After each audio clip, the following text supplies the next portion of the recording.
हाँ भाई, welcome back class. Last time हम लोग ने फिजिकल क्वांटिटीज के बारे में थोड़ा सा और डिस्कशन किया था। Sir what was physical quantities? Physical quantities are those quantities which are having magnitude, जिनका कोई एग्जैक्ट मेजरमेंट आ सकता है, उसको हम बोलते हैं फिजिकल क्वांटिटीज। ठीक है, और मेजर करने के बाद जो वैल्यू आती थी उसको हम लोग बोलते थे मैग्नीट्यूड। ठीक है, उसके बाद हम लोगों ने देखा था कि टाइप्स ऑफ फिजिकल क्वांटिटी क्या है। तो फिर हमने देखा था कि कुछ फिजिकल क्वांटिटी ऐसी रहती है जिनमें मैग्नीट्यूड तो रहेगा, ठीक है, लेकिन उनमें डायरेक्शन भी बताना पड़ता है।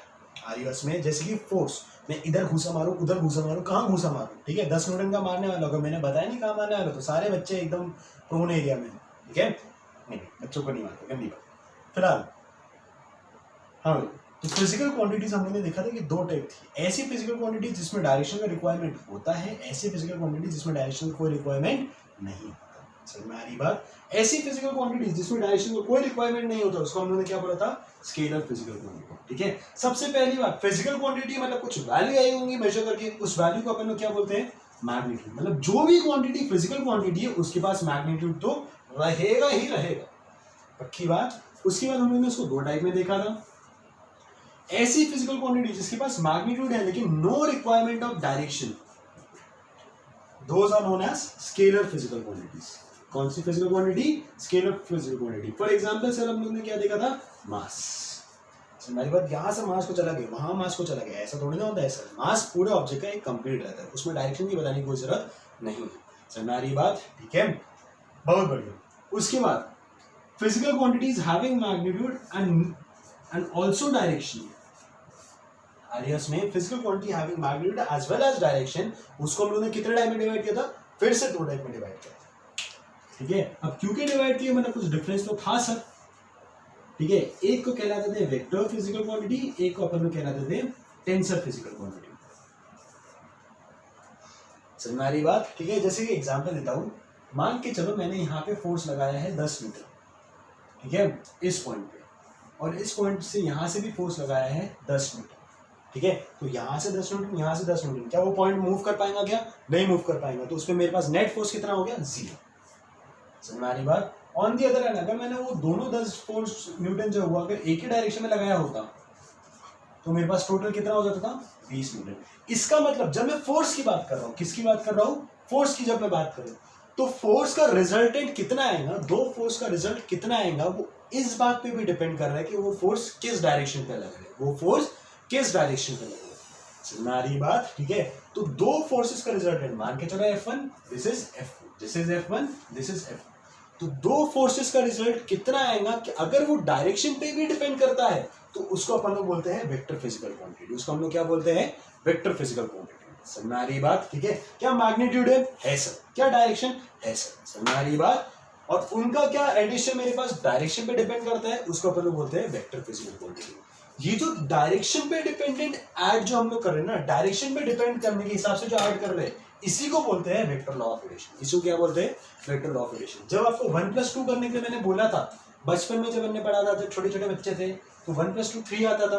तो 1+2 3 आने के लिए क्या मैं आपको बताता कि 1 किस डायरेक्शन में या 2 किस डायरेक्शन में? नहीं सर। समझ में आ रही बात? लेकिन अब मुझे डायरेक्शन बताना पड़ा और डायरेक्शन के हिसाब से वैल्यूज चेंज हो रही है। समझ में आ रही बात? ठीक है, तो उसको अपन लोग बोलेंगे वेक्टर्स। अब मान के चलो मैं आपको एक और एग्जांपल देता हूं। यहां से मान के चलो मेरे पास करंट आ रहा है 5 एम्पियर, यहां से करंट आ रहा है मेरे पास 5 एम्पियर, ठीक है, और यहां से मेरे पास टोटल करंट जाने वाला है। अगर यहां से 5 एम्पियर, वहां से 5 एम्पियर, तो टोटल करंट मेरे पास कितना आएगा सर? 10 एम्पियर। बहुत सिंपल, ठीक है। अच्छा काम करो, एक काम करते वायर को थोड़ा सा ऐसा घुमा देते।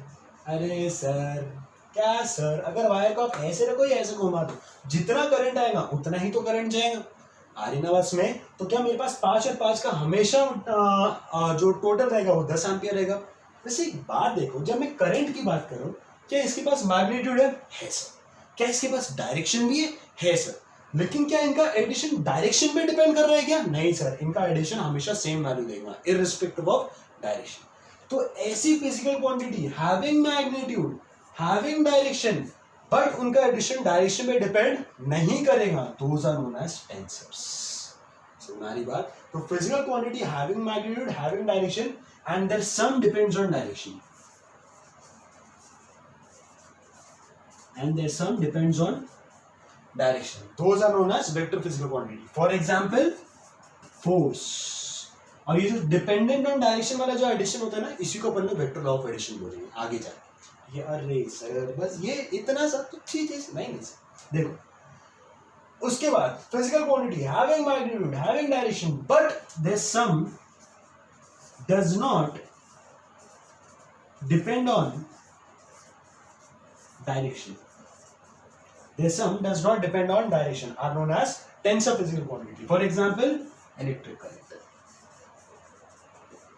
समझ आ रही है बात? ठीक है, तो कितने टाइप की फिजिकल क्वांटिटी आ गई? 3 सर, स्केलर, वेक्टर, टेंसर। समझ आ रही है बात? स्केलर मतलब नो डायरेक्शन, वेक्टर्स मतलब है direction and the sum also depends on direction, tensor मतलब है direction but the sum does not depend on direction. समझ आ रही बात? ठीक है। हाँ अब सर मैंने आपको बताया था कि ये जो वेक्टर लॉ ऑफ एडिशन है, अब हम लोग वो पढ़ेंगे। सर एडिशन एक बात बताओ, बचपन में आपने कैसे पढ़ा था? पहले 1 2 3 4 पढ़ना सीखा था या पहले डायरेक्टली ऐड करना सीख लिया? पहले 1 2 3 4 देखेंगे, क ख ग घ 1 2 3 4 पहले ये देखेंगे, उसके बाद आगे बढ़ेंगे। समझ में आ रही बात? तो अब हम पहले पढ़ते हैं कि वेक्टर्स, हमको फिलहाल सिर्फ ये वाला टॉपिक पढ़े। ठीक है, देखो जो स्केलर्स की मैं बात कर रहा हूँ 1 + 2 = 3, ये तो हम लोग बचपन से पढ़ते हुए आए, मतलब ये हम लोग ने पढ़ रखा है। अब हम लोग को ये 2 क्वांटिटीज पढ़ना है, लेकिन हमारे सिलेबस में हम लोग वेक्टर्स ज्यादा पढ़े। ठीक है, मोस्टली यही पढ़े। समझ में आ रही बात? टेंसर के बारे में आपके पास डिटेल स्टडी ज्यादा है। ठीक है, तो हमारे सिलेबस में हमको क्या पढ़ना है? Vector physical quantity. समझ में आ रही बात? ठीक है, बहुत बढ़िया। अब वेक्टर फिजिकल क्वांटिटी पढ़ने से पहले तो हमको ये सीखना पड़ेगा सर कि वेक्टर को रिप्रेजेंट करते कैसे। समझ में आ रही बात? तो हेडिंग डालिएगा रिप्रेजेंटेशन ऑफ वेक्टर। अब हम लोग लिखना सीखेंगे, वही जो केजी में स्टार्ट किया था, अब आपकी केजी की क्लास स्टार्ट होती है। देखिए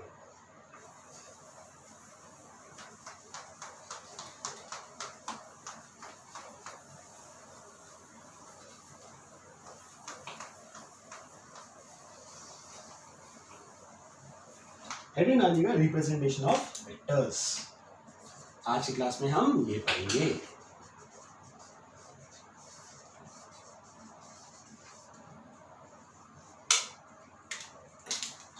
हाँ, representation of vectors.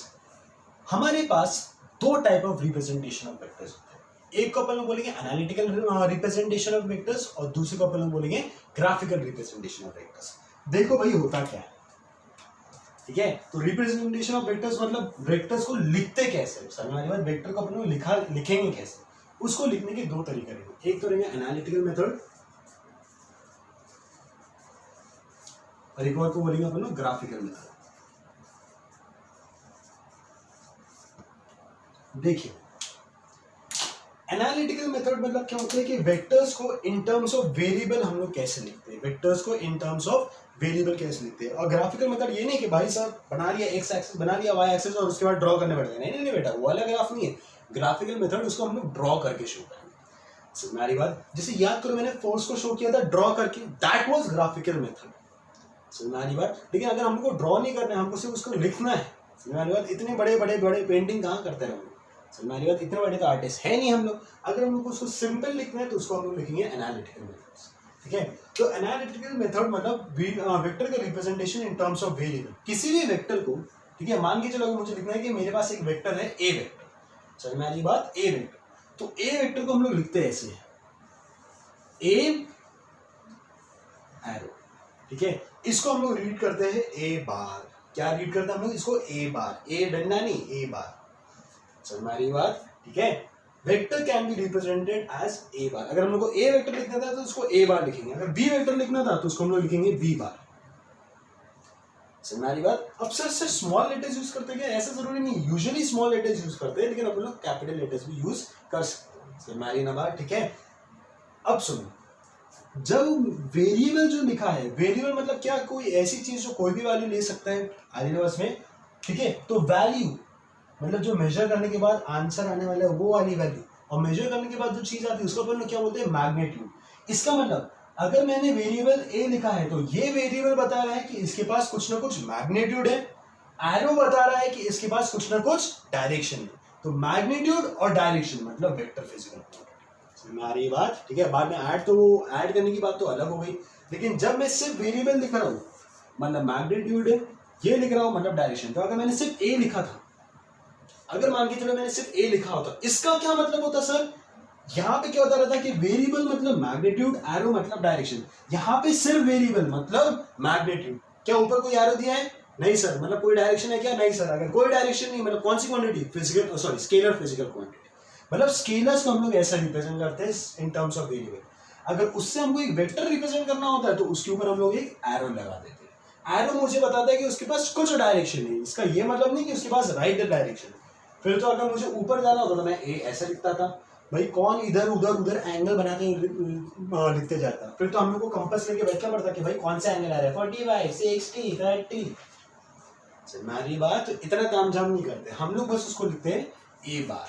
A variable बताता है कि उसके पास कुछ ना कुछ मैग्नीट्यूड है, एरो बताता है उसके पास कुछ ना कुछ डायरेक्शन है। अब वो डायरेक्शन क्या है वो आप अलग से स्पेसिफाई कर सकते हैं। समझ में आनी बात? ठीक है। तो एनालिटिकल मेथड में मेरे पास वेक्टर को रिप्रेजेंट करने का एक तरीका हो गया ए बार।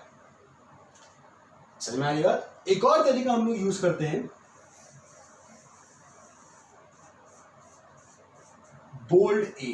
याद करो आप लोग की उसमें टाइपिंग, इसमें आप लोगों ने माइक्रोसॉफ्ट वर्ड वगैरह में देखा होगा बोल्ड, इटैलिक, अंडरलाइन वगैरह। ठीक है, तो ये वो वाला बोल्ड। तो अगर आपके पास कहीं पर भी ऐसा लिखा गया है या फिर बोल्ड इसमें लिखा गया है, तो बोल्ड रिप्रेजेंटेशन मतलब होता है कि वो एक वेक्टर क्वांटिटी। कैसी क्वांटिटी है? Vector quantity. आइए इसमें या तो वेक्टर को मैं बोल्ड रिप्रेजेंटेशन में लिखता हूँ या फिर ए बार ऐसा लिखता हूँ। जैसे मैंने वेक्टर बी को लिखा था बी बार, तो बी बार का एक और रिप्रेजेंटेशन, मतलब वेक्टर बी को मैं एक और कैसे रिप्रेजेंट कर सकता हूँ? Bold B.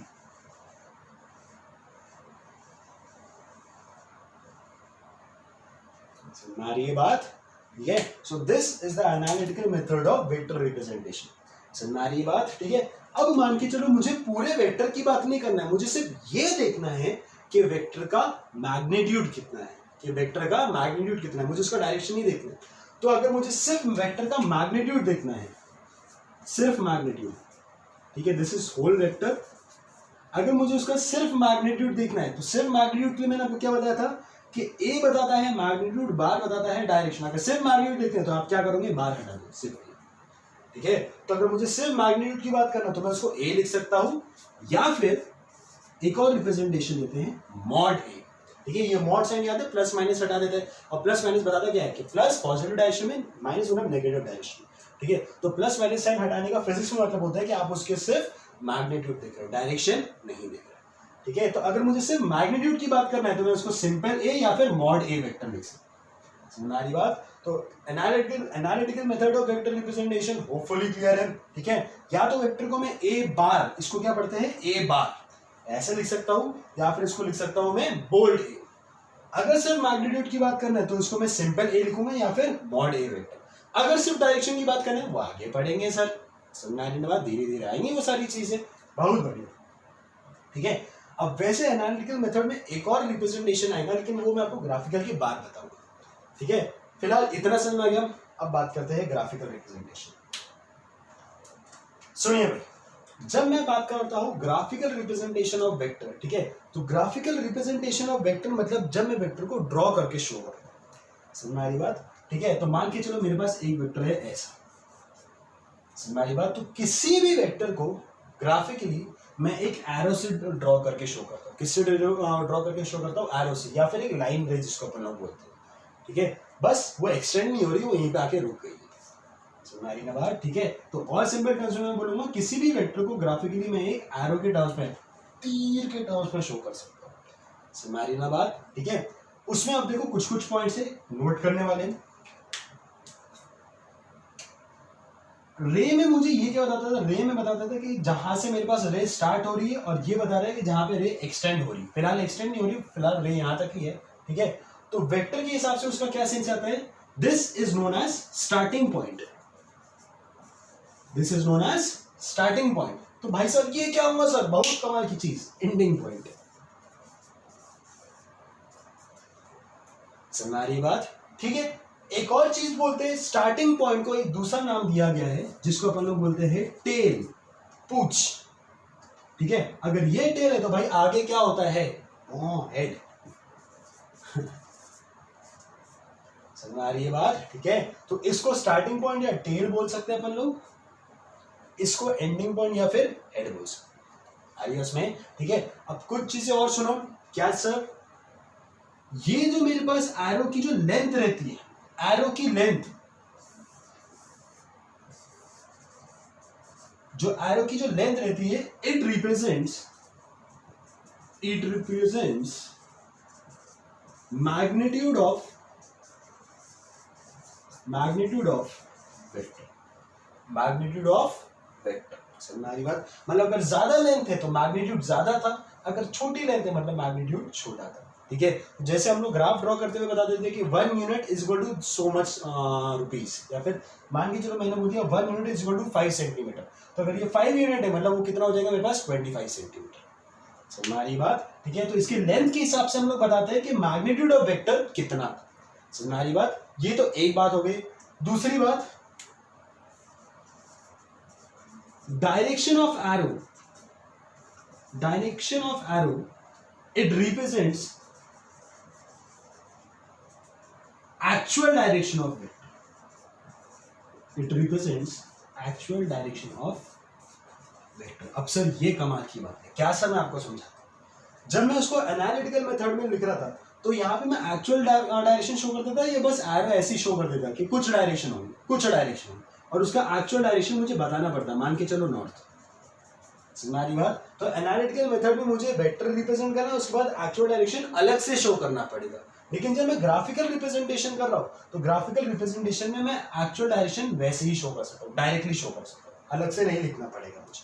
समझ में आ रही बात? तो मान के मेरे पास वेक्टर नॉर्थ में था तो मैं उसको ऐसा ड्रॉ करूंगा, वेक्टर साउथ में था तो मैं उसको ऐसा ड्रॉ करूंगा, वेक्टर मान के चलो मेरे पास नॉर्थ ईस्ट में था तो मैं उसको ऐसा ड्रॉ करूंगा। समझ में आ रही बात? ठीक है, तो ग्राफिकल रिप्रेजेंटेशन का ये एक प्लस पॉइंट है कि उसका एक्चुअल डायरेक्शन में डायरेक्टली एरो के डायरेक्शन से शो कर सकता हूँ। On the other hand analytical method में मुझे डायरेक्शन अलग से स्पेसिफाई करना पड़ता था। समझ में आ रही बात? ठीक है, गुड। अब इसके कुछ अपने अपने प्लस पॉइंट है, इसके कुछ अपने अपने प्लस पॉइंट है। वो क्या क्या प्लस पॉइंट है वो हम लोग आगे आगे देखेंगे। फिलहाल एक और चीज, मान के चलो कि मैंने इसके स्टार्टिंग पॉइंट को ए बोला, इसके स्टार्टिंग पॉइंट को ए बोला, इसके एंडिंग पॉइंट को बी बोला। ठीक है, starting point A, ending point B, तो इसको मैं ए बी वेक्टर ऐसा भी लिख सकता हूं। इसको मैं क्या लिख सकता हूं? ए बी वेक्टर। आ रही है उसमें? और ए बी वेक्टर मैं एनालिटिकल मेथड में भी शो कर सकता हूं। ठीक है, ए बी वेक्टर मतलब starting at A and ending at B. A B vector मतलब starting at A and ending at B. मान के चलो अगर मैंने आपको बोला होता ये मेरे पास है, हाँ, A B C D E, अगर मुझे शो करना है A E vector, A E vector, A E vector का मतलब क्या होगा? Starting at A ending at E. समझ आ रही बात? ठीक है, काम करो, बाकी चीज हटा दो, फालतू में दिक्कत नहीं होनी चाहिए। अभी सर स्टेप बाय स्टेप चलते हैं आराम से, छोटे छोटे नन्हे बच्चे अपन लोग। अगर ए ई वेक्टर यहाँ पे है तो ई ए वेक्टर अगर मैंने ऐसा लिखा होता, इसका क्या मतलब होता सर? ई ए वेक्टर मतलब starting point E ending point A, मतलब starting point E ending point A, E A vector ये हो जाता। हमारी बात, मतलब जैसा ए ई वेक्टर है ई ए वेक्टर उसका ऑपोजिट है, ई ए वेक्टर उसका ऑपोजिट है। हमारी बात, ठीक है। तो graphical representation of vector, analytical representation of vector, यहां तक आपको समझ में आ गई बात? ठीक है, आज के लिए अपन लोग इतना करते हैं। ठीक है, कुछ भी डाउट रहा बेझिझक पूछे, 24/7 ठीक है ना? चलो।